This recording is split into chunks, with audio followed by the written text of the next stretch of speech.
So how do you guys, going back a little bit, how do you, I know you kind of touched on it before, you kind of you spitball ideas, but say you land on an idea, do you guys outline? Does one of you who initially maybe had the idea, or whoever's flowing more at that point, jot some, do a little bit of an outline prior to getting into scripting?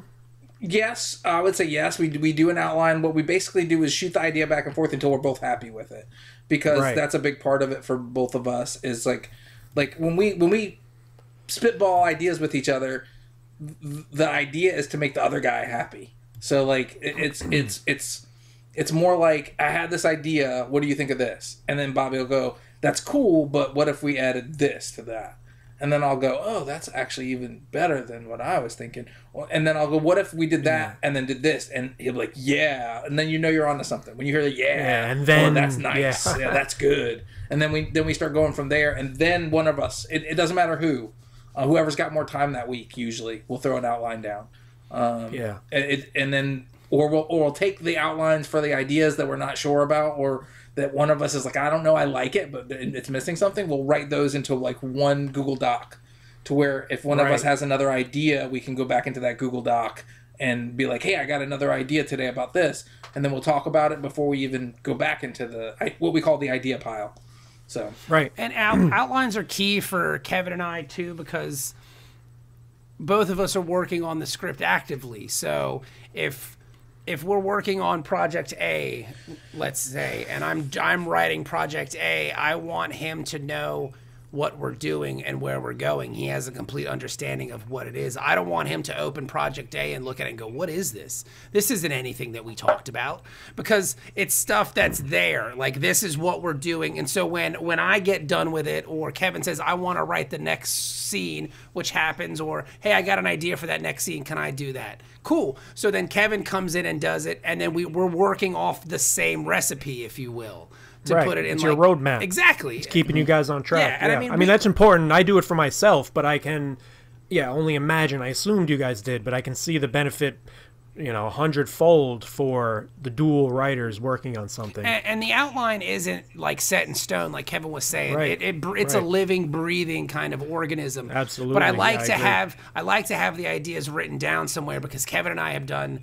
so many, like, "Hey, what do you think of this?" And then it just disappears into the ether of, your thoughts that it's never heard from again. So I like to just email it to me. Just write it down and email it to me. Just stick it in a Google Doc. Just do this so we can go back and find it and work on it later. But Kevin and I have probably lost more good ideas that we've ever had by just going, "Hey, what do you think about this?" And then it just...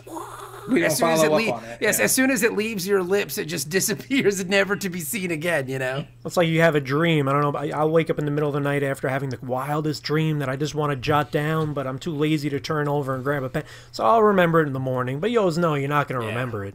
And then it's gone. You're like, I've lost so many dope dreams that probably wouldn't make for good stories, but it's just cool. I wish I had like a dream recorder. But I digress. So outlining, man. I think outlining is huge. That's might be the most fun for me, because I kind of do it in short story form, or I'll just write whatever scene it is. If it's dialogue, if it's the ending or whatever, I'll just riff. Once I get down and start jotting and just writing, I'll just go and go and go. And then when it starts to actually form the full story, from beginning to end, then I could work on, all right, this is a puzzle now, and I could add some callbacks, or I see opportunities to maybe this random character, I could turn them into an important character who appears somewhere further down the line. So I think that's, for me, that's where I have the most fun, and I think that's where a lot of the writing and the work is done. Well, outlining is cool too. Like you were saying, I like to write down dialogue that pops into my head, because sometimes that's the freshest dialogue, the one that just, as I'm outlining, I'll go, "Oh, this is a cool little scene," and I'll just break it down, boom, boom, boom, boom, boom, like Elmore Leonard style. Like, there's no said it's just dialogue. It's just line, and just keep going. Because you don't talk about where they are or what they're doing. It's just what they're talking about. I don't want to lose the momentum of it all. So man, outlining is key. It's very important. I mean, plus it helps us keep the tone. So, like, for example, Metal Shark Bro. With Metal Shark Bro, one of the best compliments we got was that it seems like it was just written by one of us. That's because when we would tag off on the script, like who's going to write where or what's going on, I would see what he already did. So I could see what he already did. He could see what I already did. And then when we go back behind each other to go write the next part, each of us would also touch what the other person did too before we went forward. So like a lot of that was both of us touching each other's writing parts and like going back and going into the dialogue and going, okay, I like what he wrote here for the dialogue, but some of the words seem unnatural. So you like go back and like fix this so the joke is better, or he would go back into something I wrote and fix something so that would be better. So back and forth. One of the biggest compliments we got was like, it seems like one person wrote that. Well, no, it was just both of us going in and just tooling with everything the other person did, but not enough to where it was like completely changed. It was. So will you guys do it like of whatever they were trying to do? Oh, right on. Will you do it as if, so if, Kev, you had free time today, you'll go touch pages, you'll write 1, 2, and 3, page 1, 2, and 3. Bob, the next day, maybe you have free time, and Kevin, you don't. You'll go back to page 2 and 3, do your own little, how you see it going, or maybe you tweak it, and then continue with 4, 5, and 6, and then, so you'll just flow like that? Yes, pretty much. Yeah, that's pretty much how it works. Nice. And also... that's awesome. We let the other person know because we write everything Google Docs. So when I finish where I'm at and tag him in, there's usually like a note in his email. So like it'll be like, hey, I'm on this page. Like check it out when you get a chance.